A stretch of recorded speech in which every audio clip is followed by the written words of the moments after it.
अपनी औकात नहीं भूलनी चाहिए और भगत बनकर दास बन के ही रहना चाहिए।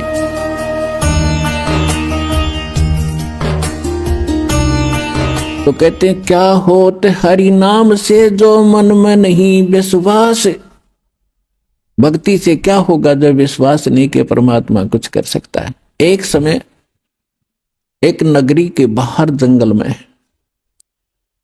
एक तो 40 वर्ष से साधक साधना कर रहा था, बड़ी बड़ी दाढ़ी जटा, बड़ा सुप्रसिद्ध था उस क्षेत्र में।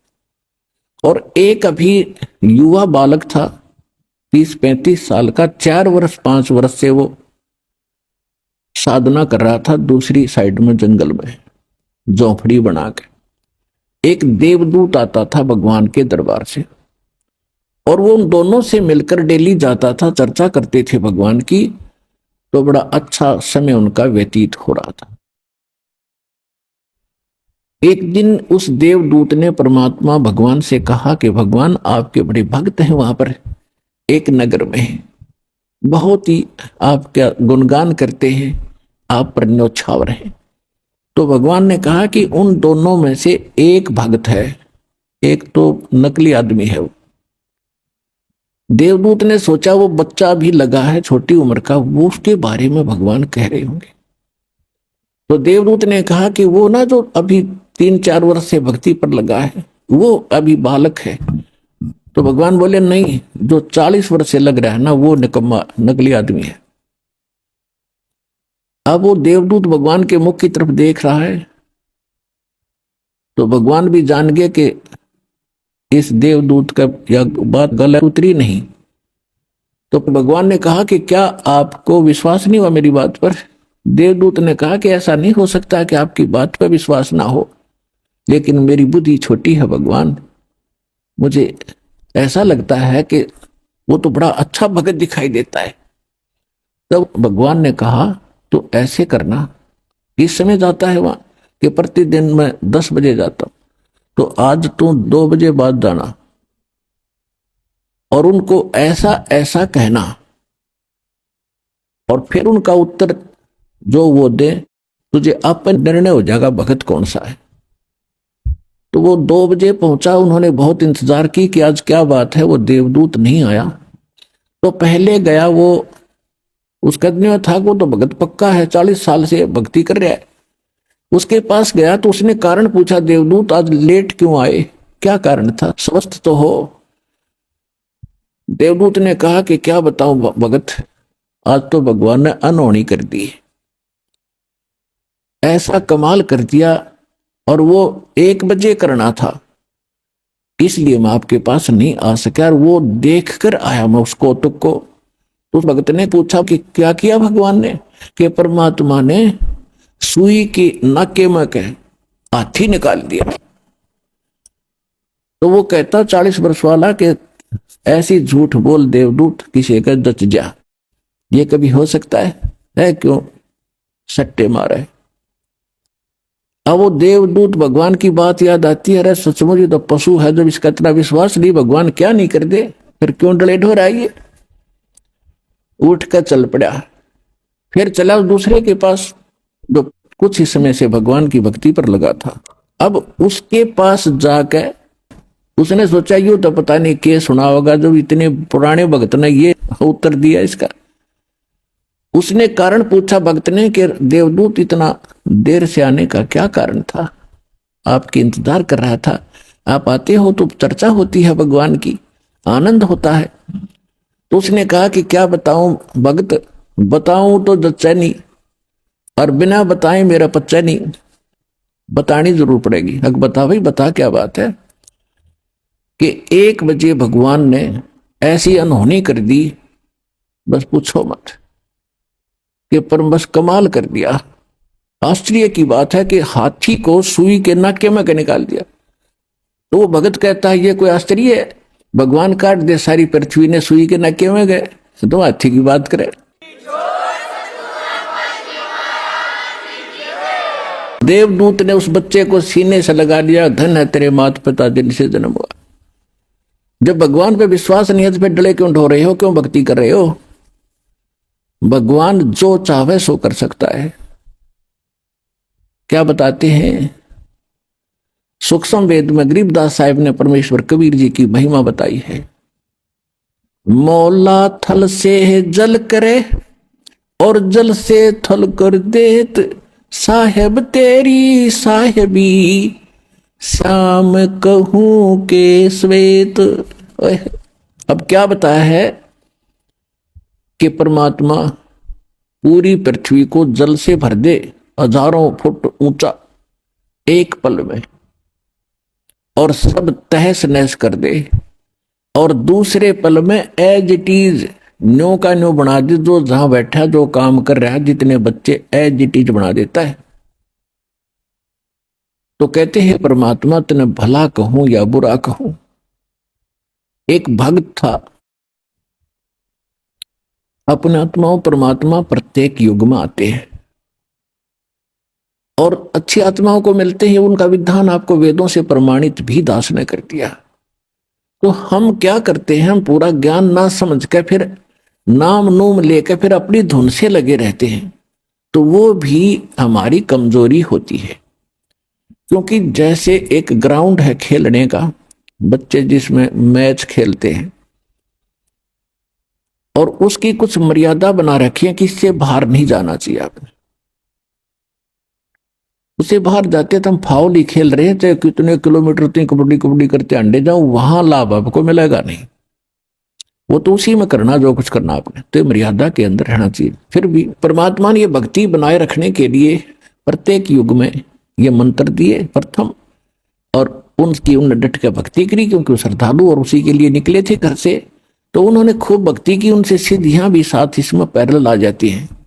सूक्ष्म वेद में लिखा है कि शब्द महल में सिद्धि 24 और हंस पे छोड़े विश्व 20। हमारे इस मंत्र के अंदर 24 सिद्धियां आ जाएंगी। और यहाँ के भगत और संत तो एक आधी सिद्धि प्राप्त करके, हल्दी की गांठ प्राप्त करके अपन सारी बन जाते हैं। तो ये सिद्धि आपको बर्बाद कर देंगी, इन सिद्धियों की आवश्यकता नहीं है। एक समय एक सिद्ध पुरुष के 2 शिष्य थे, और उसने बता रखा था कि तुम ऐसी साधना करो, ऐसी साधना करने से तुम्हें सिद्धियां प्राप्त होंगी और जगत में तुम्हारी महिमा हो जाएगी। और जब घर से निकलने के बाद साधु संत जो बन रहे हैं नकली, इन रोटी का रोला गणा रहे कि तुम्हें टूक मिलता रहेगा, उस सिद्ध लास्ट में यही फाइनल कर लेते हैं, उस सिद्ध की मृत्यु होगी। और वो 2 चेले थे तो कई जने, 2 मित्र थे उनमें से, आपस में आश्रम में रहते थे। उनकी मृत्यु के बाद वो जंगलों में चले गए अलग अलग दिशा को, कि वे गुरु जी ने जो साधना बताई है डट कर भक्ति करेंगे और सिद्धियां प्राप्त करेंगे। तो उनमें से एक भगत को परमात्मा कबीर जी का सत्संग सुनने को मिल गया, जो श्रद्धालु था, उस सिद्ध का शिष्य था। और परमात्मा ने फिर बात बताई, भाई ये सिद्धि तो ऐसी है, सारा जीवन तो इन मंत्रों को जाप करके सिद्धियां प्राप्त करते हैं, फिर ये सिद्धि कुछ दिनों के बाद समाप्त हो जाती है। दुनिया में प्रभुता तो ऐसे बन जाती है, लेकिन आपका जीवन नाश हो जाता है। जैसे आप देखते हो वर्षा के मौसम में चींटियां होती, पंखों वाली कीड़ी निकलाती हैं, और वो पहले भी वहां जो आम चींटियों में वो भगवान बनी बैठी थी, क्योंकि वो तो पंख वाली थी, आकाश में उड़ जाती थी। आम चींटी तेनों समझती है तो भगवान तो मिलकर आती होंगी, जो पता नहीं कहां उड़कर चली जाती हैं। वर्षा के मौसम में जब वो चींटियां बाहर निकलती हैं, गर्मी महसूस होती है अंदर, तो बाहर वो क्या देखते हैं, दीपक या कोई लैंप, बल्ब, ट्यूब, उसके चारों तरफ टक्कर मारती रहती हैं, टक्कर मारती रहती हैं। और कुछ देर घंटे के बाद उनकी वो सारी पंख टूट जाती है, और फिर वो जमीन पर गिरकर रेंग रही होती हैं आम कीड़ी की तरह। यानी वो पंख टूटने के बाद वो चींटी की चींटी है, पहले भी चींटी ही थी, उनका भ्रम हो गया था, आकाश में उड़कर पता नहीं के पा लिया। ऐसे ही ये सिद्ध पुरुष है जो सिद्धियां प्राप्त कर लेते हैं, तो आम जनसाधारण से ऐसा लगता है तो वह भगवान से मिलाए होंगे। एक सिद्धि आकाश से उड़ जाई, एक सिद्धि जल पैर न लाई, एक सिद्धि कुछ खाव न पीवे, एक सिद्धि जो भू दुख दीवे। एक सिद्धि तनहंस नहीं आ रहा। एक सिद्धि ऐसी होती है शरीर को छोड़कर ये प्राणी निकल जाता है, पता नहीं कहां कहां घूम कर फिर वापस आ जाता है। एक सिद्धि ऐसी होती है जल के ऊपर ऐसे चलते हैं जैसे थल पर चलते हैं। तो उस भगत का यह बात समझ में आ गई कि यह तो बात बिगड़ गई भाई, बहुत गलत हो गया, मैं तो सिद्धि के लिए धक्के खा रहा हूं। तो उस परमात्मा जब आए हुए थे कबीर जी, पता नहीं किस रूप में आ जाते हैं साधु, और फिर भक्तों को दीक्षा देते हैं, उनको चार्ज कर जाते हैं। तो उस भगत का वह बात समझ में आएगी। परमात्मा जब आए थे परमेश्वर, उस बच्चे की लगन देखकर, क्योंकि घर से निकला था, पहले सिद्ध का चेला हुआ, वहां डट कर भक्ति करी, फिर वहां जाकर भगवान की यथार्थ ज्ञान मिला, परमात्मा गुरु रूप में बैठे थे, उस गुरु के प्रति बड़ी लगन श्रद्धा से उसने समर्पित भाव से भक्ति की। तो उस गुरु ने उस सिद्ध के शिष्य को आदेश दे दिया कि बेटा तू दीक्षा दिया करिए, अब कल के बाद मैं नहीं रहूंगा संसार में। तो परमात्मा तक ध्यान हो गए। अब वो अपना जैसे भी गुरुजी ने बताया था वो मंत्र देने लगा और वो भक्ति करने लगा। एक दिन कोई समागम था इनका, वहां पर ये सभी साधु संत इकट्ठे हो गए। उधर से वो जो उसका जो साथी था, उस सिद्ध पुरुष का चेला जो सिद्धियों के लिए निकला था और ये भी सिद्धियों के लिए निकला था, ये दोनों इकट्ठे हो गए 12 वर्ष के बाद।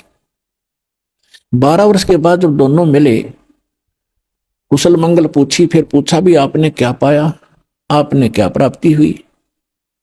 तो जो परमात्मा कबीर जी का शिष्य हो गया था वो कहने लगा भी मैंने तो सब कुछ पा लिया। तो दूसरा चेला जो उसका साथी था सिद्ध का चेला, वो कहने लगा कोई करामात दिखा कि नहीं। साधु करामात नहीं दिखाते, और वो साधु नहीं जिनसे करामात ना हो, यानी साधु चमत्कार नहीं दिखाते, परमात्मा का विधान है। और वो संत भी नहीं जिससे कोई चमत्कार ना हो। एक तो चमत्कार दिखाना ये होता जा तेरा न्यू हो जाएगा, तेरा नाश हो जाएगा, साधु नहीं ऐसा कहेंगे। और वो संत ने जिससे चमत्कार ना हो, आप यहां देख रहे हो कितने चमत्कार होते हैं, दास नहीं कहता कि तेरा न्यू भगवान करेगा भाई, और सब कुछ हो रहा है, और वो चमत्कार दिखाते हैं बकवाद करके। तो कहने लगा भी नहीं, साधु चमत्कार नहीं दिखा करते। तो कहने लगा तेने क्या किया भाई, 12 वर्ष में कोई बात है, मैंने तो बहुत कुछ पा लिया। तो परमात्मा कबीर जी का शिष्य हुआ था, उसने पूछा भी के पाया आपने, बताइए क्या दिखाऊं। हक देखा, जिस दरिया के किनारे वो बैठे थे उस दरिया के ऊपर वो ऐसे चला गया जैसे थल पर जाते हैं, और जाके वापस आ गया। कहने लगा देखा देखा मैंने क्या कमाई कर ली है। और बोला खा कमाई कर ली 12 वर्ष में, 2 अन्य कमाई करी तने, एक अन्य किश्ती वाला परली साइड में छोड़ दिया, एक अन्य उल्टा लिया हुआ है। 12 साल में 2 अन्य की कमाई करी तने, जीवन नाश कर लिया। बोले अब एकदम वो सहम गया कि यह बात भी सच्ची है, किश्ती में बैठ के जा सके आदमी, क्या इससे तो कला टूट गया। वो बैठ गया उसके पास, फिर भाई बात क्या है और क्या करना चाहिए। कहने लगा भाई ऐसे ऐसे उसने सारा ज्ञान सुनाया। वो रोने लग गया, कहने लगा भाई मैंने तो जीवन नाश कर दिया। और वो कौन है वो संत जिसने आपको ऐसा ज्ञान दिया, वह मुझे भी बता, मैं भी उसका शिष्य बनूं। फिर वो भगत रोने लग गया, परमात्मा का जो शिष्य बना था। तो सिद्ध के शिष्य ने पूछा आप क्यों रोए। कि मैं इसलिए रोया कि जो आपको जिससे नाम दिलाना था वो संत नहीं रहे, अब चले गए अचानक। तो वो इतना तो उनको ज्ञान होता है कि संत जाने से पहले कोई ना कोई व्यवस्था करके जाते हैं। उन्होंने किसी को आदेश दिया होगा दीक्षा देने का, मैं उससे ले लूंगा। कि जिसको उन्होंने आदेश दिया उसे तो दीक्षा नहीं ले, क्योंकि कारण क्या था कि जो सिद्ध के वो शिष्य थे दोनों, इनमें जूनियरिटी सीनियरिटी बहुत दिन तो चल रही है। वो पहले शिष्य बना था जो 12 वर्ष डले हो गए, सिद्धि सीखी थी, और जो परमात्मा का भगत बना वो बाद में उस सिद्ध का शिष्य बना था, वो सीनियर था उससे, और वो भगत जो परमात्मा का बना वो जूनियर था। तो ये जूनियर सीनियर की बीमारी और आग लग रही सब जगह। तो कहने लगा भाई जिसको वो आदेश दे गए ना, आप उससे दीक्षा नहीं ले सकते। तो सिद्ध के चेले ने कहा, भाई ऐसी कौन सी बात है, क्यों ना लूंगा, मैं नाम लूंगा, अपना कल्याण करवाना मैंने। तो उसने बताया कि भाई इस दास को आदेश करके गए हैं वो नाम देने का, और तू मेरे से सीनियर है, ये तेरी नाड़ मुड़े को नहीं, और नाड़ मुड़े बिना यू काम चले नहीं, तेरी गर्दन नहीं मुड़े। ने बोला यह कैसे कह दिया आपने, अरे इससे बढ़िया और क्या बात होगी। दोनों मित्र, तो आप मेरे गुरु में आपका चेला, आज से आपका दास आपका चेला है, और चरणों में माथा टेक दिया, कल्याण नाम दे मुझे। तो पुण्यात्मा कहते हैं वक्त पर है सौदा करे, और बाढ़ में जाओ वो नकली ज्ञान है। तो ये साधु संतों के लक्षण होते हैं, और ऐसे ये भक्ति मार्ग अपना प्रफुल्लित होगा। इस प्रकार हमने इस मार्ग को आगे बढ़ाना है। अपनात्मा हमने अभी तक लोक वेद सुने हुए थे, और परमात्मा की महिमा से हम परिचित नहीं थे, जिस कारण से हम भक्ति न कर सके। जब तक हमें सारा ज्ञान होगा इन ऑल रिस्पेक्ट, तभी हम भक्ति कर पाएंगे। धर्मदास जी को परमात्मा मिले थे, और फिर परमात्मा से परिचित होने के बाद वो उनके प्रति कितने समर्पित हुए थे। धन धन सतगुरु सत कबीर, भगत की पीड़ मिटाने वाले। धन धन सतगुरु सत कबीर, भगत की पीड़ मिटाने वाले, भक्त की पीड़ मिटाने वाले, भक्त की पीड़ मिटाने वाले। धन धन तो कबीर, भगत की पीड़ मिटाने वाले। रहे नल नील यतन कर हार, तब सतगुरु से करी पुकार। रहे नल नील यतन कर हार, तब सतगुरु से करी पुकार। जा सतरे खालखी अपार, सिंधु पे सिला तिराने वाले। जा सतरे खोल की अपार, सिंधु पे सिला तिराने वाले। धन धन सतगुरु सत कबीर, भगत की पीड़ मिटाने वाले। जब सर्प न डसी जा पुकारी, इंद्रमती अकुलाए। सर्प ने डसी जब जा इंद्रमती रही उकुलाए। आपने तुरंत करी सहाय, बैरूली मंत्र सुनाने वाले। आपने तुरंत करी सहाय, बैरूली मंत्र सुनाने वाले। धन धन सतगुरु सत कबीर, भगत की पीड़ मिटाने वाले। धन धन सतगुरु सत कबीर, भगत की पीड़ मिटाने वाले। दामोदर सेठ के हों थे अकाज, अर्ज करी डूबता देख जहाज। दामोदर सेठ के हों थे अकाज, अर्ज करी डूबता देख जहाज। लाज मेरी रखियो गरीब नवाज, समुद्र से पार लंघाने वाले। लाज मेरी रखियो गरीब नवाज, समुद्र से पार लंघाने वाले। धन धन सतगुरु सत कबीर, भगत की पीर मिटाने वाले। कह कर जोड़ दीन धर्मदास, दरस दे पूर्ण करियो आस। कह कर जोड़ दीन धर्मदास, दरस दे पूर्ण करियो आस। मेटियो जन्म मरण की तरास, सत पद प्राप्त कराने वाले। मेटियो जन्म मरण की तरास, सत पद प्राप्त कराने वाले। धन धन सतगुरु सत कबीर, भगत की पीड़ मिटाने वाले। अब पहले ये भक्त धर्मदास जी जो थे ये श्री राम के कट्टर पुजारी थे, और श्री विष्णु जी, श्री कृष्ण जी, जैसे हम आम हिंदू दशा में ज्ञान था हम सभी ऐसे ही पूजाएं करते थे। और जब परमात्मा के ज्ञान से वो परिचित हुए तब वो कह रहे हैं कि परमात्मा हम तो भ्रमित थे, अब पता चला सच्चाई क्या थी। अब जैसे पुण्यात्माओं हम सुना करते थे कि समुद्र के ऊपर पुल श्री रामचंद्र जी ने बनवाया, ठीक। फिर हम सुनते थे कि नल नील के हाथों में एक ऐसी करामात थी कि जो पत्थर उठा कर रख देते थे वो पानी में डूबा नहीं करते। तीसरा हम कारण सुनते थे कि हनुमान जी ने उस पर राम नाम लिख दिया था, इसलिए पत्थर तिरे थे। ये था लोकवेद दंत कथा उआबाई, जिसका कोई सिर पैर नहीं था। वास्तविकता ये थी कि परमात्मा चारों युगों में आते हैं।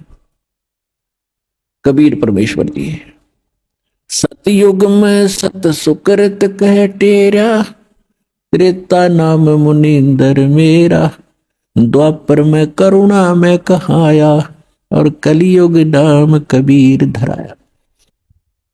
तो दूसरे युग त्रेता युग में परमात्मा मुनिंदर नाम से आए थे, मुनिंदर ऋषि, और वो ऐसे शिक्षा दिया करते थे, ज्ञान सुनाते थे।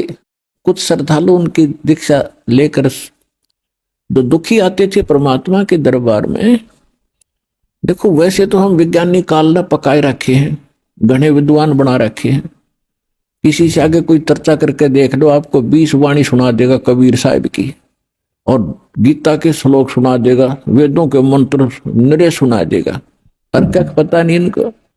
तो इसी प्रकार परमात्मा से बहस विवाद करने वाले बहुत घने होया करते थे त्रेता। लेकिन जो दुखी होते थे वो सब जगह थक लेते थे, परमात्मा के पास जाते थे।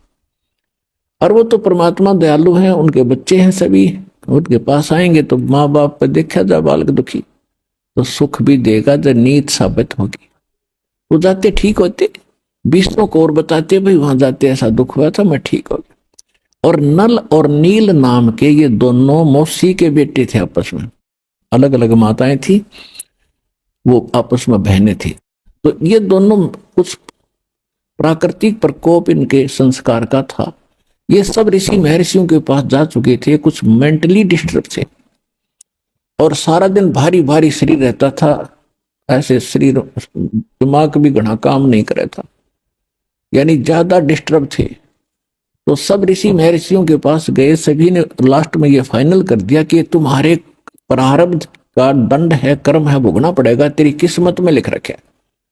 अब प्रारब्ध के संस्कार को कोई बदल नहीं सकता, तो भोगना ही पड़ता है। ऐसा विधान ये काल के दूत, ये नकली संत ऋषि बताया करते थे। तो नल नील ने यह फाइनल मान लिया था कि ईब तो यू दुख तुम्हारी मौत के साथ ही समाप्त होगा। फिर भी कोई कहीं कह देता है उसको जाकर के कि वह महापुरुष आए और वो बड़ा सुख देते हैं, सभी को राहत मिल रही है, तो नल नील भी चले गए। तो देख लेते हैं, टूटे से मन से जाता आदमी। जब 9 नकली दुकानों पर ठगा जा चुका होता है और कोई 10वीं ओरिजिनल दुकान भी उसको मिल जाती है, तो वहां भी उसका दृष्टिकोण यही रहता है कि यू भी इस साइड ठग निकलेगा लास्ट में। तो जिस कारण से ये काल ये ऐसा दुखी कर देता है कि ठीक ठिकाने जब पहुंचता है, पहले वो ठग चुका होता है, तो वहां उसका विश्वास नहीं बढ़ पाता, और जब तक विश्वास आपका नहीं होगा इतना मालिक साथ नहीं देता। फिर उस परमात्मा में को रजा करते हैं दाता कि अपना विश्वास भी वो आप पे करवाते हैं। अब नल नील चले गए टूटे से मन पे, उस किसी भक्तों के कहने से जो पहले दुखी थे ठीक हुए। अब जो ही वहां जाकर बैठे और सभी भक्त चरण छूकर अपने अपना स्थान ग्रहण करना चाह रहे थे, तो नल नील ने भी जाकर दोनों ने ऐसे ही चरण छुए, दोनों के सिर पे हाथ रखा भगवान ने, कबीर परमेश्वर ने, मुनिंदर जी ने। अब दोनों ऐसा हल्का महसूस कर रहे थे जैसे टनों वजन शरीर से हट गया और एकदम ठीक हो गया जो। तो उन्होंने वही चरण पकड़ लिए और खड़े होकर महिमा गान लागे, हे परमात्मा आप तो सचमुच मालिक आए हो। हम इतने दुखी थे, हमने सब जगह घूम लिया था, कभी आराम नहीं हुआ, और आपके आते ही हम स्वस्थ हो गए दाता। हे परमात्मा दया करो। परमात्मा ने कहा बेटा भक्ति करनी चाहिए, ये तो एक अस्थायी राहत दी है, अब भक्ति करोगे जब परमानेंट लाभ तो उससे मिल जाएगा। ने बोला जी नाम दे दो, पहले सत्संग सुन ले फिर नाम दूंगा। अब पहले तो वो विष्णु जी ब्रह्मा शिव जी के ऊपर आसक्त थे। जब मालिक ने वह सारी हिस्ट्री सुनाई, सृष्टि रचना सुनाई, अब दुखी आदमी जब सुखी हो गया, जब तक आदमी सुखी है ना उसके अंदर तभी तक ये बकवाद चलती है, ऐसा नहीं वैसा नहीं। हर जब खुद बीत गई ऐसी, चैतन्य कहा जी सारी सच्ची जो कह सब सत्य है। तो भगवान यही चाहता है कि बेशक दुखी हो, इस ज्ञान न सुने और नाम लें, वो सुखी होंगे फिर बार बार आएंगे।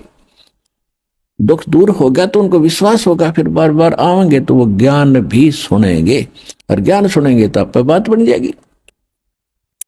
तो नल नील ने फाइनल हो गया कि सचमुच उन रामकृष्ण के पुजारियां तमाम धक्के खाकर आ चुके थे, उनसे कोई लाभ बना मिला, मैं और यहाँ आते ही सुख हो गया। तो सचमुच ये संत परम शक्ति के से जुड़े हैं, ये कोई और परमात्मा के पुजारी हैं। वो थे तो खुद मालिक ही, फिर भी हमारी बुद्धि जहां काम कर रही थी उतना ही पर्याप्त था। दोनों ने दीक्षा ले ली और सब जगह बतावें, आपस में बैठे बैठे गुण गावें।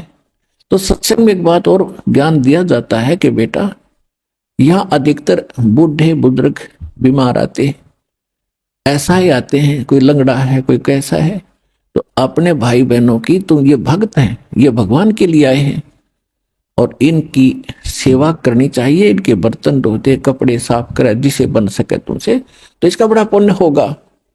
तो इस भाव से, क्योंकि जो दुखी आदमी है उन्हें सोचा है भगवान घनी कमाई कर लूं, जितनी हो उतनी थोड़ी, तो वो दोनों जने ने यह पक्की कर ली कि भी इतने भी यहाँ आते सत्संग के अंदर भक्त जो ऐसा आए हैं उनके कपड़े उनके बर्तन हम धोया करेंगे।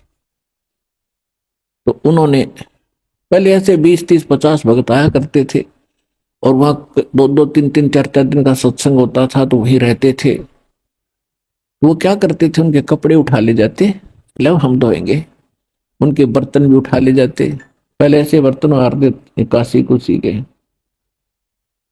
तो वहां वो क्या करते, पहले साबुन सुबुन था नहीं, पहले कपड़ों को भिगोया जाता था कुछ समय जल में, फिर बाद में उनका बोगरे मागरे मार के उनका मैल छुड़ाया जाता था, अटक पटक मुक्के माके मार के। तो वो पहले दरिया में वो कपड़े उनके भिगो देते थे और स्वयं बैठ के वृक्ष के नीचे भगवान से सुनी उस सत्संग में जो भी ज्ञान सुना तो उस पर चर्चा करते थे दोनों जने। घंटों बीत जाने के बाद उनको ध्यान आता था, अरे कपड़े भी धोने हैं, फिर वो जैसे कपड़े धो धा के उठा लाते। तो उस समय कुछ कपड़े उसमें दरिया में बह जाते थे।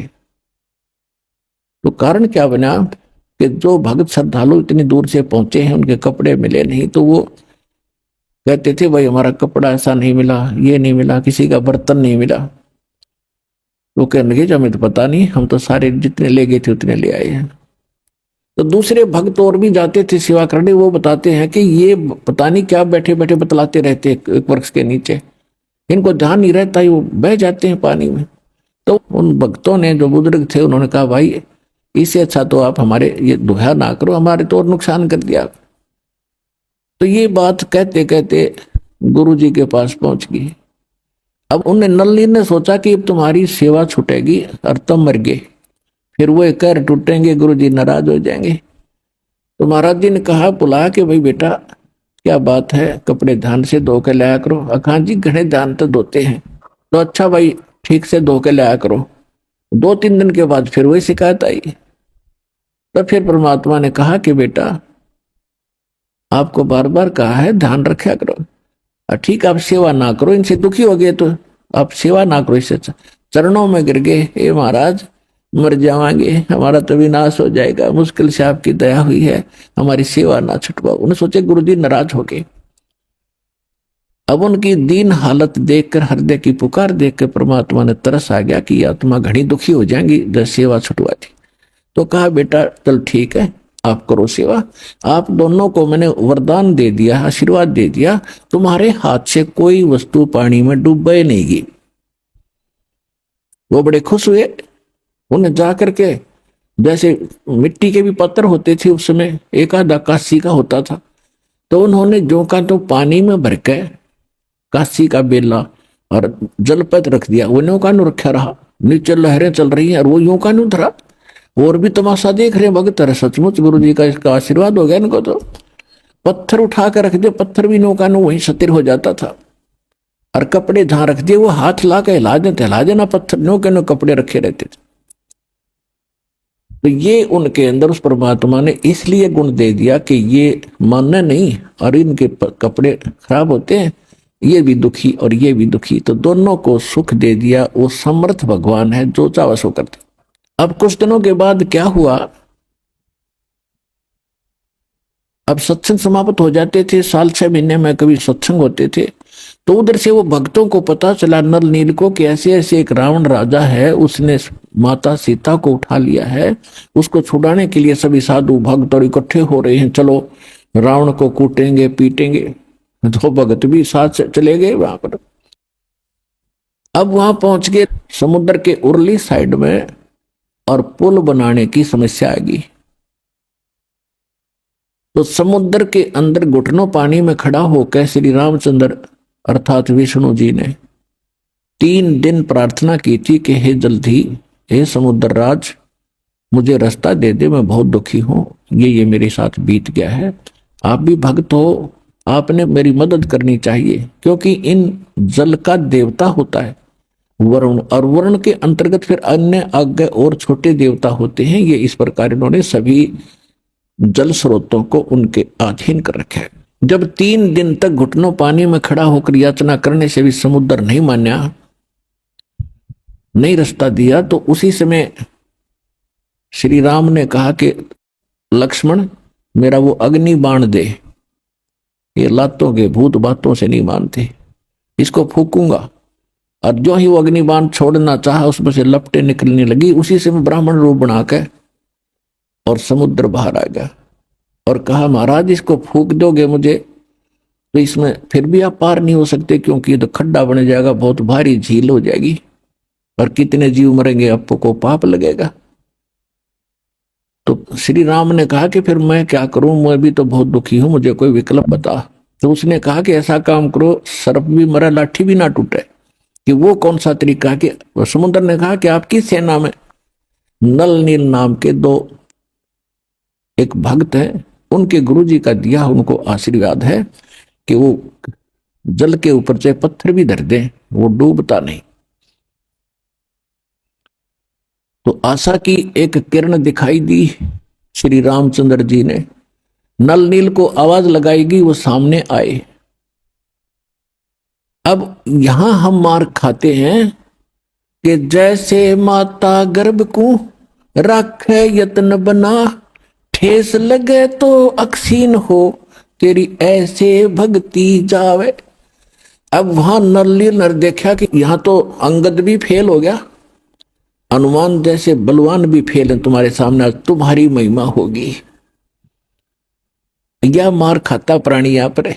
तो उस दिन वो भगवान नहीं भूल गए और गुरु जी को भी भूल गए।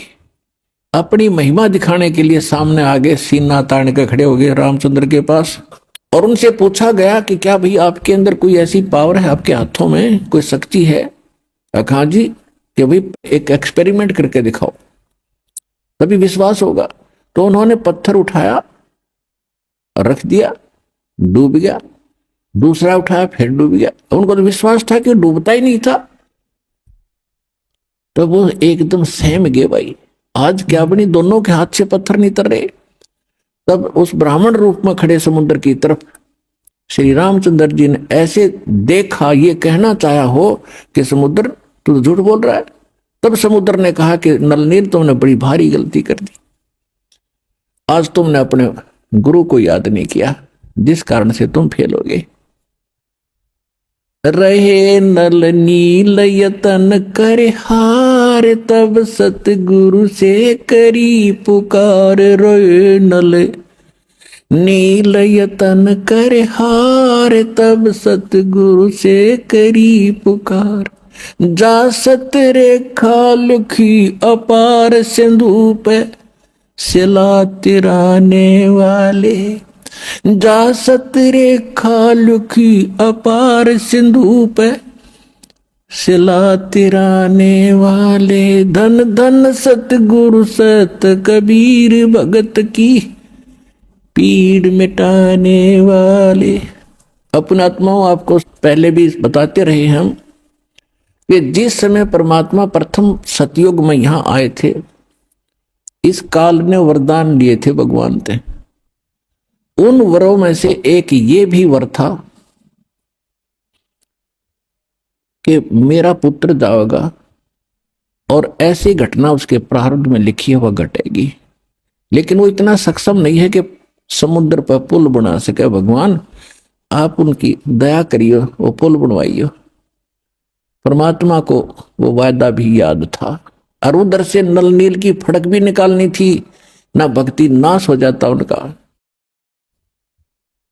उनको ये बताना था कि जैसे माता गर्भ को रख यतन बना और ठेस लगे तो छन्न हो तेरी, ऐसे भक्ति जा।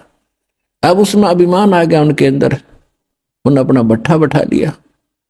तो इसी प्रकार हम छोटी सी कोई सिद्धि या शक्ति प्राप्त करके अपनी औकात नहीं भूलनी चाहिए और भगत बनकर दास बन के ही रहना चाहिए। जो कुछ भी हो रहा भगवान की कृपा माना, अपने सिर पर नहीं ले, नहीं तो बहुत हानि हो जाएगी। तो जब परमात्मा वहां पहुंचे ऋषि रूप में, श्री राम ने भी चरण दिए, समुद्र ने भी चरण दिए, और भी सेना वहीं से अपना प्रणाम किया।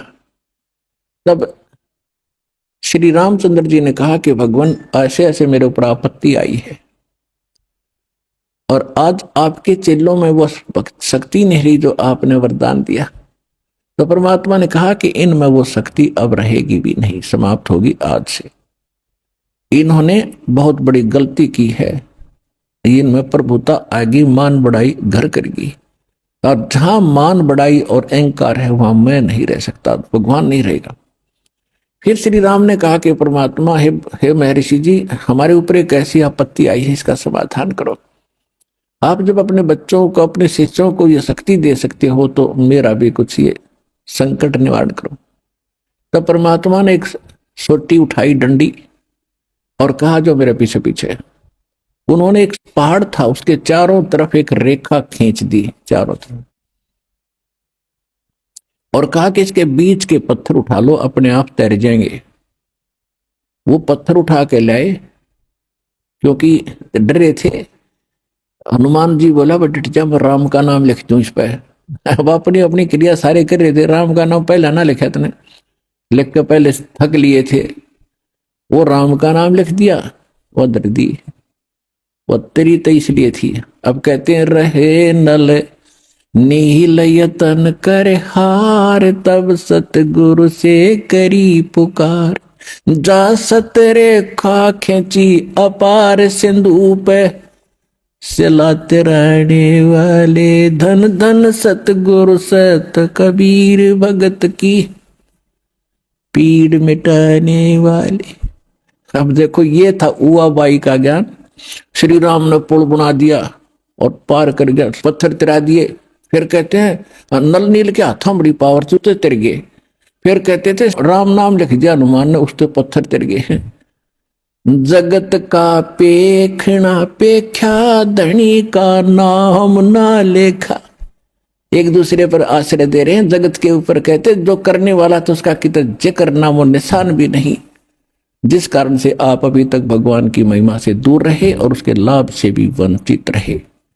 अब आपको वो तत्व ज्ञान और यथार्थ भक्ति और मंत्र समाधान मिला है, वो इस दास के पास है। और अपना कल्याण कराओ। दास पलकें बिछाई बैठा आपके लिए, आप भगवान के बच्चे हो।